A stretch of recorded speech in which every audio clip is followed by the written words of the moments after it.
Well, we got a series again in Monster Energy AMA Supercross and FIM World Championship. We're finished here. First race ever at Lucas Oil Stadium. 61,500 people got to see a 20-lap battle between Chad Reed, James Stewart, Jason Weigandt, and Jim Holley to take you through it.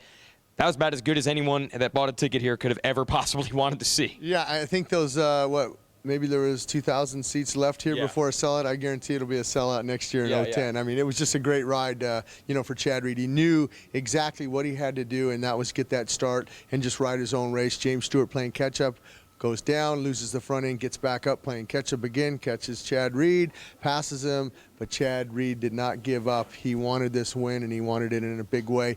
Puts the pressure on. James Stewart has to try a different line because, remember, it was that finish line. James was going to the outside. Chad was going to the inside. He was so close that James had to change his line, clips a tough block, goes down again. There's only about 4 more laps to go, and Chad Reed had it underhand then. And, what can you say? I mean, James rode a good race, and Chad rode a great race also.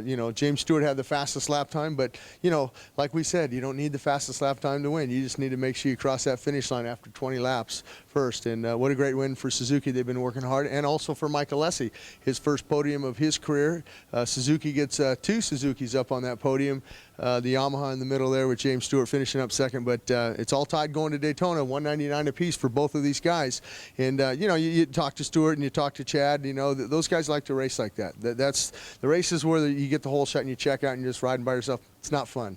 It's fun when you get in there battling. Where's he at? What am I going to think? How am I going to pass him? You got to deal with a lot of lapped riders, and we saw that today. The track was technical. Mike LaRocco designed this track here in the Lucas Oil Stadium, and it was a great track. You saw a lot of blue flags out there because they lapped all the way up to 7th tonight. Man, and that's the action in the 450 division Supercross class. That was good.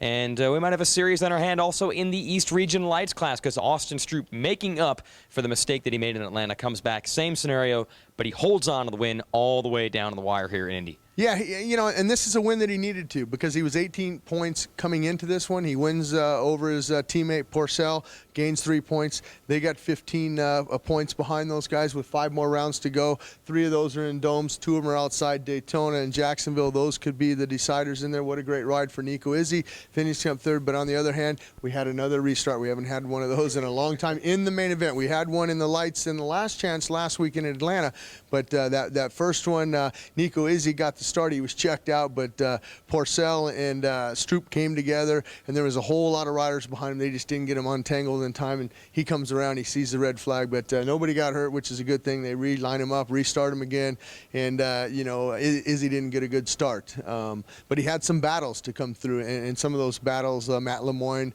he was up there battling, with Izzy and stuff. So, we'll see what happens to him. But, this was a big win for Austin Stroop. He had to get it. And I think Porcel, knows that how to win championships, and it's something that we'll see as we progress through the series on how he's going to accept the challenge from Austin Stroop. And if you go down to Daytona next weekend and Stroop gets a win, hey, they both got wins each, and he chips another 3 more points off. He's only 12 points down. So, he's starting to put the momentum and the pressure, the momentum in Stroop's camp, but putting the pressure on, Christophe Porcel.